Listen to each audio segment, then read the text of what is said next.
अस्सलाम वालेकुम नाजरीन, मैं हूं अब्दुल्ला। 7H न्यूज़ में आपका इस्तकबाल है। रंगारेड्डी ज़िले शंकरपल्ली मंडल BDL एक्स रोड के पास पोडाटूर गांव के एक्स सरपंच ने पुलिस को मास्क और सैनिटाइज़र तकसीम किए हैं, जिसमें CI गोपीनाथ और दूसरे पुलिस अहदेदार भी मौजूद थे। आइए देखते हैं हमारे नुमाइंदे इम्तियाज़ की ये रिपोर्ट।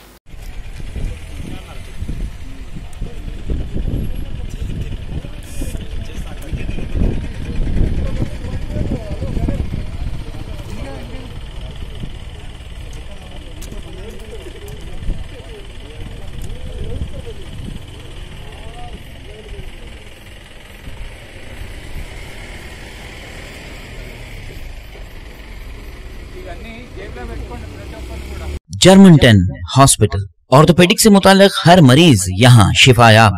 बैनुल-अक़वामी शोहरत याफ्ता और इनाम याफ्ता doctor Mir Jawad Zar Khan, senior orthopaedic surgeon, advance operation theatre, ICU, digital X ray, laboratory, physiotherapy, pharmacy, sharing और प्राइवेट रूम्स, लेडी डॉक्टर्स और डॉक्टर अर्जुमन सुल्ताना गैनाकोलॉजिस्ट की खिदमात हासिल। वाजिबी फीस और मुकम्मल सहूलियात से हजारों मुतमईन। एम्बुलेंस से आरास्ता Germantown orthopaedic hospital, pillar number 150 अताब। खबर है शहर की, खबर है गाँव की, खबर है सारी दुनिया की। 7H न्यूज़ पसंद आए तो लाइक कीजिए, शेयर कीजिए और सब्सक्राइब करना ना भूलें। 7H न्यूज़, आपकी आवाज।